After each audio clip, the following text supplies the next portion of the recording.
आम की खट्टी मीठी चटनी भी आपके साथ मैंने शेयर करी और कैरियों का शरबत भी बना के खूब पिया। जब कैरियाँ आ जाती हैं तो इसी तरह का सीज़न स्टार्ट हो जाता है। सबसे ज़्यादा कैरियों की पहचान कराई और आपको ये भी बताया कि कैसे ख़रीदारी की जाती है। तो सबसे इम्पॉर्टेंट कैरियों का क्या बनता है? अचार। आज मैं बताऊंगी आम का कुचला। तो आ गया ना मुंह में पानी, तो जल्दी से फिर लाइक कर लीजिए वीडियो को और देखिए इसमें कैसे मसाले डलते हैं और किस तरह से तैयार किया जाता है।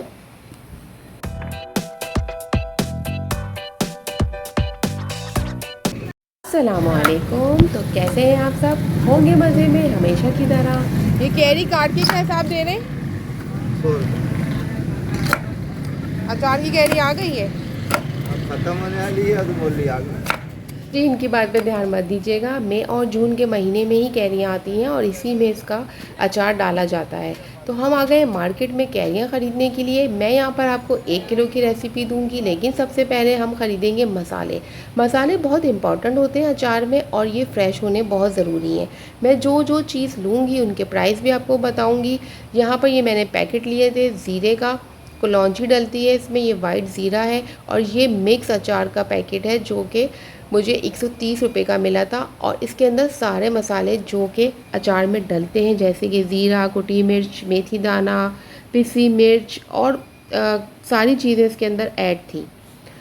तो मैंने यहाँ से ये सारे मसाले ख़रीदे और ये तकरीबन मुझे 1000-1200 के अंदर आ गए थे।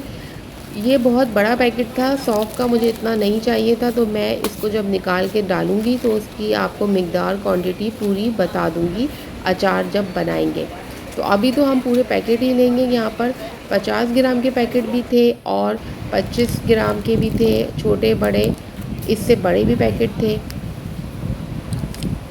ये सारे मसाले ख़रीद कर हम पहुँच गए घर पर मैं आपको दिखाती हूँ। ये नमक मैंने ख़रीदा था वहीं से। ये लो जी अचार वाला। क्या हिसाब है ये? 60 रुपये का पैकेट है। ये नहीं डलों से बनता है ना? इसी का पिसा हुआ ये। जी, तो आपने स्क्रीन पर देख लिया होगा मिनी स्क्रीन पे कि ये डलों से पिसा हुआ ख़ास नमक होता है।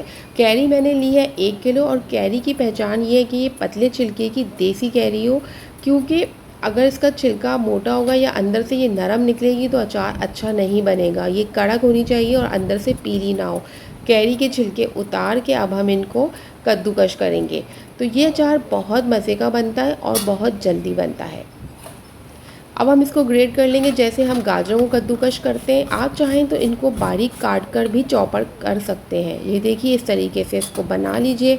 इसके बाद अब ये मेरे पास चॉप हो गई है। नमक वही वाला है जो मैंने डले का पिसा हुआ नमक लिया है। इस नमक मिला के और हम इसको ढक के 1 रात के लिए छोड़ देंगे। नमक इसमें ज़्यादा जाएगा। बाकी लहसुन अदरक जो है वो चॉप करना है। ये आपकी अपनी चॉइस है कि आपको अदरक, लहसुन और मिर्चें कितनी डालनी है। लहसुन तो इसमें अच्छा टेस्ट देगा और इसके फ़ायदे भी हैं इन चीज़ों के, और ये टेस्ट को इन्हेंस भी बहुत करते हैं अचार के। यहाँ पर ये मैंने हरी मिर्चें भी सारी चॉप कर ली। इन सब को मैंने चॉप करने के बाद नमक लगा के छोड़ देना है, क्योंकि ये भी अपना पानी रिलीज़ करेंगे। इसी तरह से इसमें भी थोड़ा सा वही रॉक सॉल्ट आप लगा दें और इसको भी ढककर रात भर के लिए छोड़ दीजिए। काउंटर पे ही किचन के छोड़ दीजिए। और इसके बाद अदरक जो है उसको भी बारीक छीलना है और इसी तरह से लगा के छोड़ देना है। ये बहुत जल्दी झटपट बन जाता है और टेस्ट में भी बहुत मज़े का होता है। इस तरह से मैंने सारी चॉप कर ली थी हरी मिर्चें और लहसुन भी। आप इसकी क्वांटिटी को कम और ज़्यादा भी कर सकते हैं।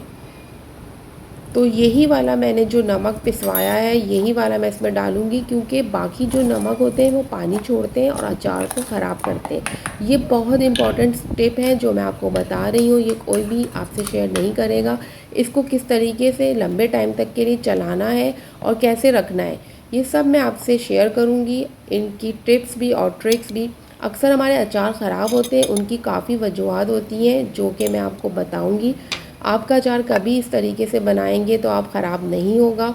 इस तरह से मैंने अदरक को भी पीस लिया और इसमें भी नमक लगा के तीनों चीज़ों को मैंने अलग अलग नमक लगा के अलग अलग प्यालों में रखा।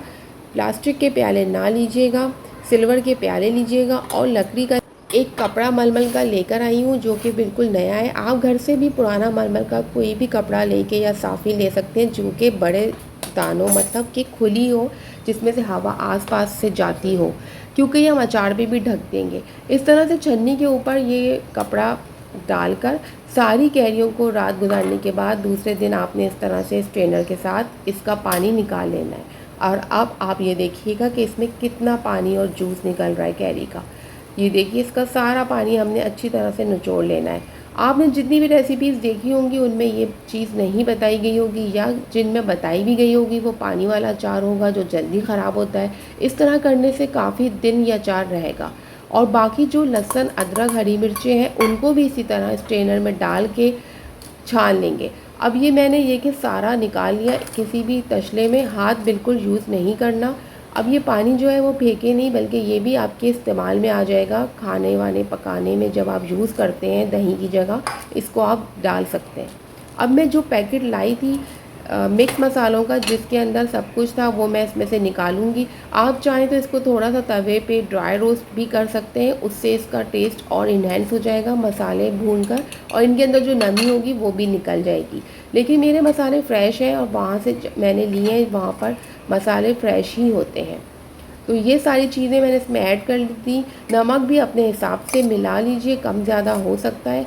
ये सारे मसाले लगा के मैंने इसमें हल्दी भी अपने पास से और ऐड की थी, और इसको मैंने रख दिया था धूप में।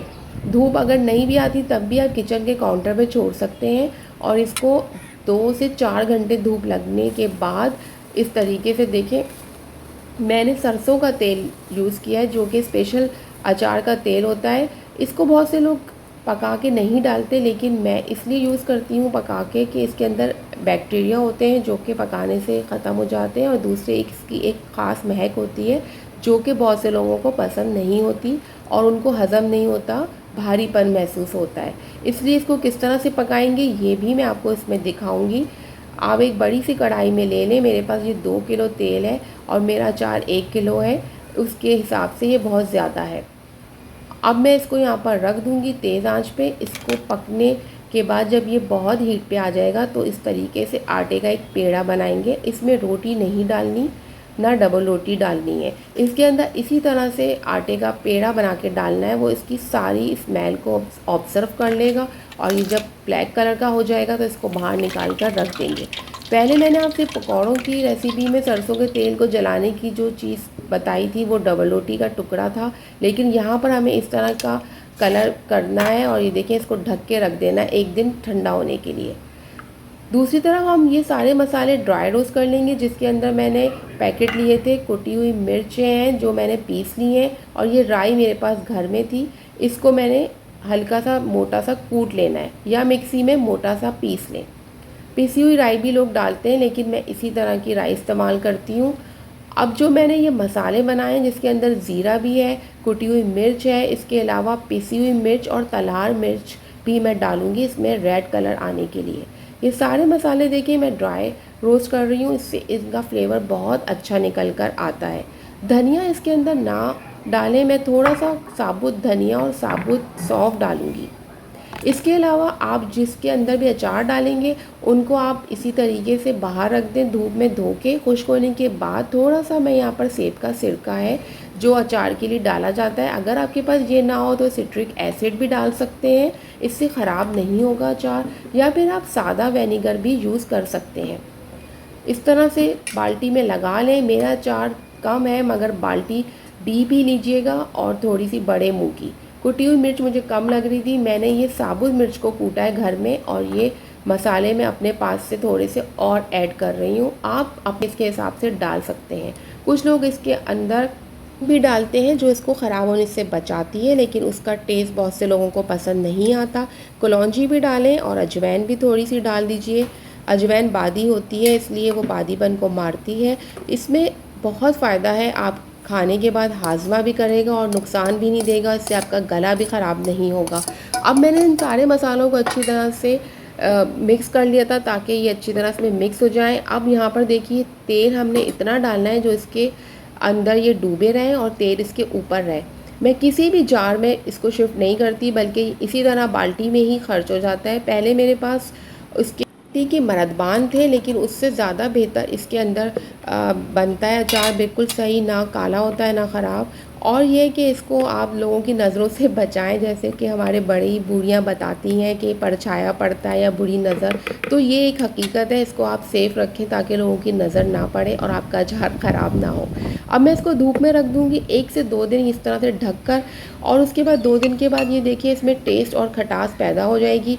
मैं किसी भी बर्तन में इसको नहीं निकालूंगी, इसी तरह से निकाल के हम खाते हैं और हमारे ज़्यादातर यही यूज़ होता है। आम की गुठली वाला अचार भी बनता है। उसकी कैरी पतले छिलके की होती है और बीच में उसकी गुठली सख्त होती है, यानी कि गुठली मोटी होती है, जिससे अचार ख़राब नहीं होता। लेकिन हमारे यही बहुत शौक़ से खाया जाता है और आप इस तरीके से बनाएं तो बहुत टेस्टी बनेगा। बस मैंने जो आपको टिप्स और ट्रिक्स का ख्याल रखिएगा और मुझे दें अब इजाज़त।